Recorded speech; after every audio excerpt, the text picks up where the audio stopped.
Creo que, creo que es una buena noticia, efectivamente. De repente da la sensación, amplificada un poquito por Twitter, pero en general sí existe la sensación de que hay cada vez más disputas por el espacio público, ¿no? Y creo que eso es mucho mejor a la situación anterior, donde parecía que nadie estaba disputando el espacio público y que simplemente se ocupaba como quien logra ocupar un vacío. Y ahorita las disputas son porque hay varias personas, varios intereses, distintas perspectivas tratando de alguna forma de estar presentes en el espacio público.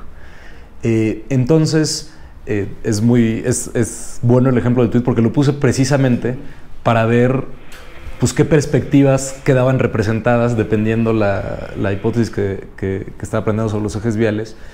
Y si ves la respuesta, sí están ahí esas perspectivas, ¿no? Y creo que hay que hacer evidentes esas perspectivas.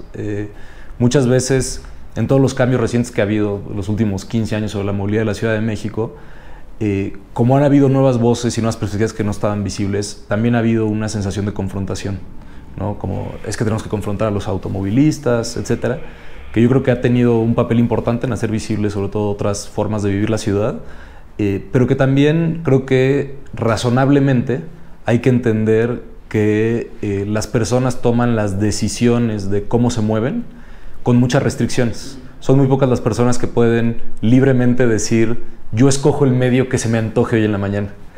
Y entonces que considere esas perspectivas es reconocer esas restricciones. A veces los automovilistas son automovilistas porque esa es la única opción que tienen. A veces los ciclistas son ciclistas porque esa es la única opción que tienen. O porque están condicionados por otras cosas los usuarios de transporte público que los llevan solo a usar ciertos medios de transporte público. Entonces para mí sí es como muy importante poder conciliar esas distintas perspectivas, poder entenderlas desde dónde salen, desde dónde vienen, para pensar el espacio público como un lugar donde pueden convivir, donde tienen que convivir y donde tenemos que generar las reglas mínimas de convivencia para decir, bueno, hay ciertas cosas que llevamos haciendo mucho tiempo que no podemos seguir haciendo. Hay ciertas cosas que han afectado indiscutiblemente a las mayorías en beneficio de minorías y tenemos que volver a fijarnos en las mayorías, etcétera, ¿no? Una de las cosas que desde el programa de campaña creo que sí trató de transmitir Claudia y que sí es un tema que está muy presente en los planes que se están elaborando para el gobierno es la atención a la periferia. En temas de movilidad como que sentimos que ha cambiado mucho, pues sí ha cambiado mucho, pero sobre todo en la zona central de la ciudad.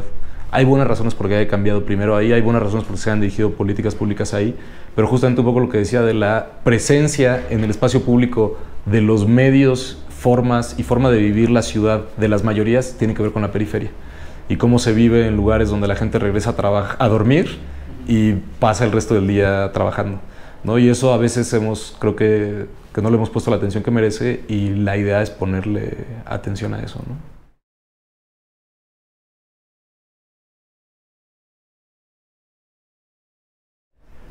Creo que, digamos, muchas veces el diagnóstico sobre cuando las cosas no avanzan es que hay falta de coordinación entre los niveles de gobierno. Entonces, por lo menos ya no le podremos echar la culpa a eso. No sé si por sí solito quede resuelto. Siguen habiendo distintas perspectivas, distintos intereses legítimos de muchas maneras en temas de movilidad. Específicamente en la parte metropolitana, sí, probablemente es de las peores cosas que hace nuestra ciudad, es obligar a la gente a cambiar de medio de transporte porque cruza una frontera política que es invisible como usuario. Entonces, así como para el usuario, empezar el viaje cerca de su casa y terminarlo cerca de su trabajo es irrelevante si cruzaste del Estado de México a la Ciudad de México o al revés. Lo relevante es el trayecto completo del viaje. Entonces, estar haciendo que la gente se baje simplemente porque existe, digamos, esa línea imaginaria, creo que es una de las cosas que debemos de dejar de hacer. Y que aunque sean distintos partidos los que gobiernan en la Ciudad de México y en el Estado de México, no deja de ser nuestra responsabilidad. O sea, es verdad que es muy fácil aventar la pelota, pero no podemos aventar la pelota tan fácilmente cuando es tan obvio la dificultad que causa a los usuarios. Entonces, no es que sea fácil, no es que sea una solución así de, bueno, ya se resolvió y si hay más niveles de gobierno, el mismo partido va a ser más fácil presionar a otros. La verdad es que no lo veo así, lo veo como, si entendemos bien el problema, yo creo que se puede llegar a un acuerdo razonable y convincente de cómo hacer mejor la experiencia de los usuarios de transporte público y creo que casi cualquier funcionario público del partido que sea puede estar interesado en eso.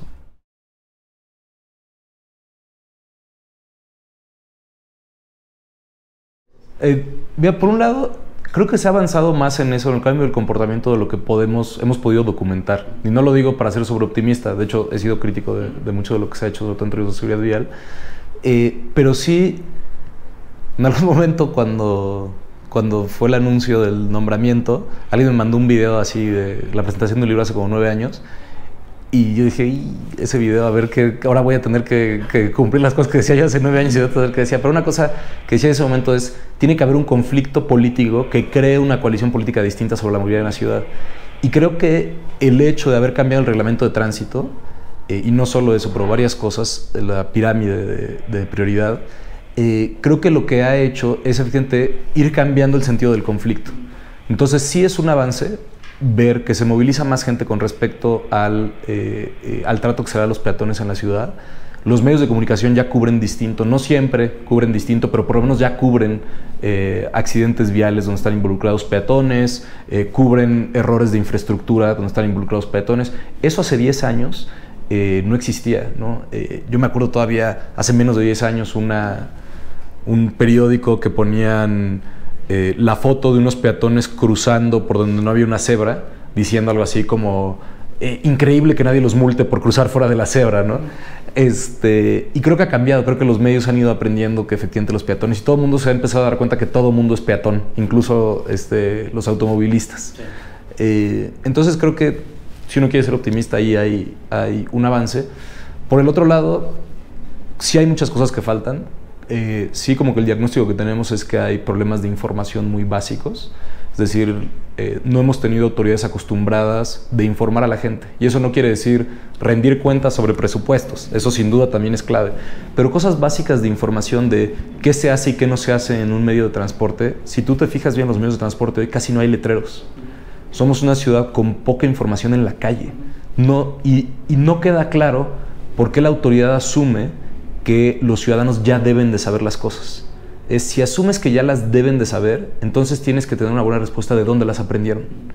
Y creo que hoy no tenemos una buena respuesta de dónde las personas aprenden a convivir en los distintos espacios que están en disputa. Es decir, incluso en el metro hay poca información, ¿no? El ejemplo que siempre doy sobre, por ejemplo, el acoso en el transporte público, es que no hay letreros que digan no acoses, ¿no? Tenemos que asumir que la gente sabe que está mal, pero pues tal vez ese es un supuesto que no hemos verificado. Tal vez hay gente que cree que no hay ningún problema. Probablemente la hay. Todo indica que hay gente que cree que no hay ningún problema. Entonces yo creo que en muchas cosas así hay que como que mandar el mensaje claro de necesitamos informar a la ciudadanía de que hay cosas que no pueden seguir siendo igual en términos de comportamiento. Y sí, la información puede ser parte de la chamba. Eso no quiere decir que no deban de haber sanciones, etc. También, tenemos planeado anunciar ya cuál va a ser nuestro plan alterno de seguridad vial al actual, pero sí creemos que un componente fundamental es subir el nivel de información y confiar en que cuando la ciudadanía tiene información puede actuar de forma distinta, ¿no? Hay, creo que muchos ejemplos, por ejemplo, es muy bueno el ejemplo de la línea 3 del metro, donde se empezó con el piloto en Valderas, de poner las flechas para subir y dejar pasar a los que se van bajando, y todo el mundo así como, no, es que nadie respeta las reglas y tal. Pues nada más pusieron unas flechitas y como que mágicamente la gente empezó a respetar una regla de convivencia básica, que es dejar bajar antes de intentar subirse, ¿no?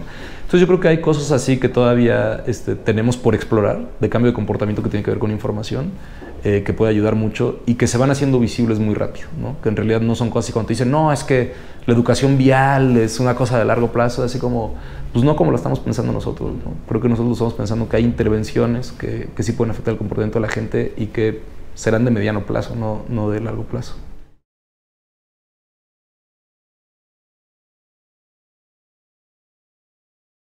Es como que un poco la ciudad es responsable, seguro y responsable, es decir, hay una discusión sobre qué parte es responsable de la puerta de nuestras casas hacia adentro, pero de la parte que está menos en disputa que la ciudad es responsable es de la puerta de la casa hacia afuera, ¿no? Y eso pues sí incluye las banquetas y todo un ejemplo de que ha habido un cambio. Las encuestas origen-destino que teníamos anterior a la última no consideraban caminar un modo de transporte.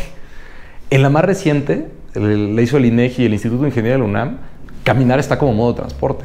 Entonces ya cuando empiezas a tener datos, porque muchas veces cuando no mides las cosas es muy difícil intervenir. Cuando empiezas a tener datos y la mediste, dices, bueno, tenemos la encuesta intercensal que nos dice dónde hay banquetas y dónde no hay banquetas. Después tenemos la encuesta de origen-destino, que nos dice cuántas personas hacen viajes caminando, cuántos los hacen solo caminando, cuántos los hacen al trabajo, cuántos los hacen a la escuela. Y entonces ya como que es muy difícil evitar decir, bueno, entonces las banquetas son importantes, ¿verdad? Si hay tanta gente caminando para moverse en la ciudad. Entonces, por lo menos cambió la primera parte, que es reconocer que existe caminar como medio de transporte y pues nos toca tener pensado cómo mejoramos realmente que la gente pueda transportarse así.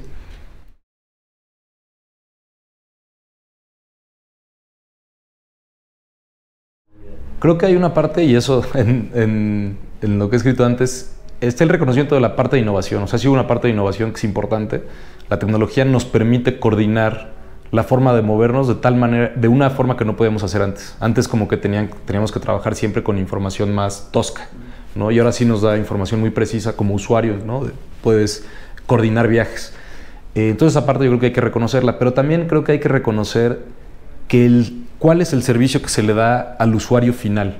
Es decir, la manera, creo yo, de atender estos temas de forma justa y no nada más como esta es la posición que tengo y no la voy a cambiar, sino es qué podemos reconocer, cuál es el usuario final, qué servicio está recibiendo.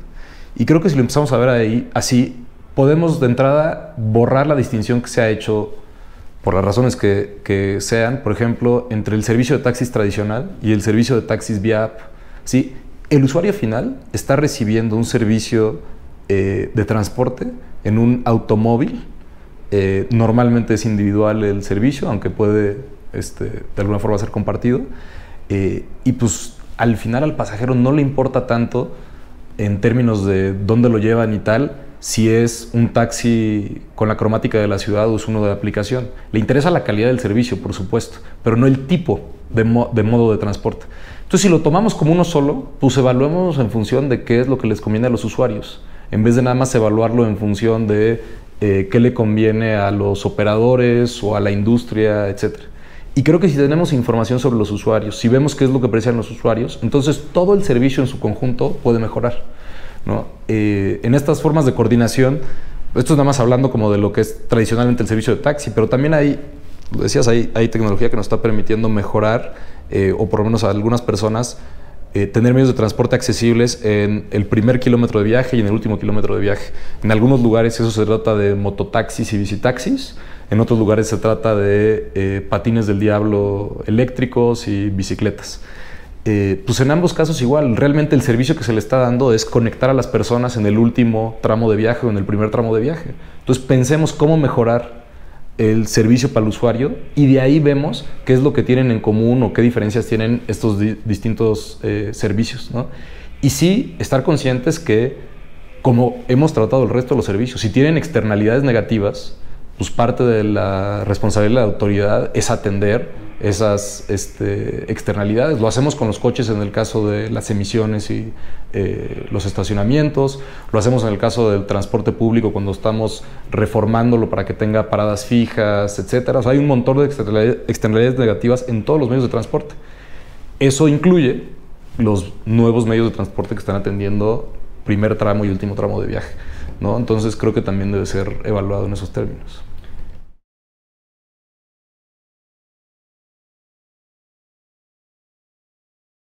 Yo sí creo y creo que las personas que nos hemos dedicado a temas de transporte y hemos estado metidos en este mundo, creo que la mayoría compartimos que el asunto central de esta ciudad es el transporte público. Es decir, no quiere decir que no haya otras cosas interesantes, no quiere decir que no haya otras cosas que atender, pero el transporte público mueve a la mayoría de la gente de esta ciudad. Es metro, es el transporte concesionado, los microbuses, camiones, y es metrobús y son los trolebuses. O sea, ahí se mueve la mayoría. Y la calidad que hoy le estamos dando a los usuarios no es la que debería de tener ninguno de esos modos de transporte. Es decir, la calidad puede mejorar con distintas características en cada uno de ellos. Una de las partes centrales es la coordinación entre todos esos sistemas, y considerando que del total de personas que se mueven en transporte público, la mayoría se mueve en microbús o transporte concesionado, entonces creo que tenemos que pensar cómo atender y mejorar esos viajes. O sea, las personas de la Ciudad de México que hacen viajes de más de media hora, más de 40 minutos, en transporte concesionado, mezclado con metro, mezclado con metrobús, hacen los viajes más dolorosos que hay en esta ciudad. Y es una cosa que nos hemos permitido sin ponerle mucha atención, que ha sido como, bueno, pues son las soluciones que se han ido encontrando. Y creo que sí tiene que ser atendido como esto es lo que está viviendo la gente y tenemos que mejorarlo. Si esa es la responsabilidad que puede asumir la autoridad, yo creo que es la responsabilidad más importante que hay en este momento.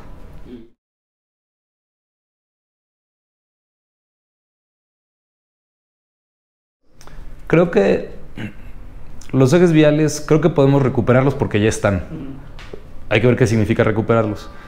La idea abstracta no era mala. El chiste es que es una red cuadriculada donde vas a tener viajes norte, sur, este, oeste. Y entonces casi en cualquier punto vas a poder cambiar de dirección del trayecto sin tener que caminar mucho. Con la idea de que había transporte público en contraflujo en cada uno. Ahora, la implementación de eso en la realidad suele suceder. Yo sé que estos argumentos a ti te gustan, ¿no? Porque son, a veces los arquitectos, pero no solo los arquitectos, abusan de la abstracción. También los ingenieros, también los filósofos, etcétera, abusan de la abstracción y es así como, pues si imponemos una cuadrícula lo hacemos muy eficiente, ¿no? Y pues la vida humana no sucede en cuadrículas eficientes. Entonces, pues sí es difícil pensar que los ejes viales como funcionan hoy pueden mejorar. Entonces tenemos que ver cómo cambian los ejes viales, pero al mismo tiempo es difícil hacer la comparación, es decir, de las dos hipótesis, pues sucedieron las dos cosas. En algunas colonias efectivamente pues se protegieron, tú vas a algunas colonias y tráfico todo alrededor en los ejes viales y silencio dentro de la colonia porque no está pasando por ahí el transporte. Al mismo tiempo, esa misma colonia puede en realidad haber sido una colonia muy grande que terminó siendo un coto chiquito, dividido por los ejes viales y pues es muy difícil ser peatón que logre salir más de 3 cuadras, ¿no? Entonces sí creo que sucedieron las dos cosas y que de todas maneras como que el contrafáctico es muy difícil. Si no hubiera habido ejes viales, eso quiere decir que lo que hoy conocemos, muchas de las que conocemos como vías secundarias, hubieran tenido que tener carga de transporte público y mucho más tránsito de automóviles. Algunas personas dirán, eso es malo, porque entonces en las zonas residenciales tendrías transporte público contaminante pasando. Pero por lo que es difícil de decir es no, porque probablemente hubiera cambiado la forma urbana. Hubiéramos construido otras cosas en aquellas vías secundarias donde está pasando mucho transporte. Entonces tal vez no serían lo que hoy entendemos como zonas residenciales de casas de 1 o 2 pisos, sino tal vez ahí se hubiera densificado simplemente para proteger la zona residencial hacia arriba del transporte en superficie. Que es lo que pasó en la mayoría de las ciudades, no pudieron hacer ejes viales. Es muy tosco imponerle una cuadrícula en la ciudad. Entonces nadie se lo aventó, aunque había planes de hacer esto en muchas ciudades en los 70s, pocos se lo aventaron, ¿no? Y pues esas ciudades lidiaron con tener en calles angostas transporte público cada vez más grande, transporte de carga, cada vez más coches. Y pues la forma de lidiar fue una forma en donde fue cambiando toda la forma de construir de las ciudades. Entonces es muy difícil imaginar cómo sería la Ciudad de México si no hubiera habido ejes viales. Realmente no lo puedo imaginar. Pero creo que vamos a tener que imaginar cómo vivimos con los ejes viales que construimos, pero a la vez podemos vivir mejor con ellos, ¿no?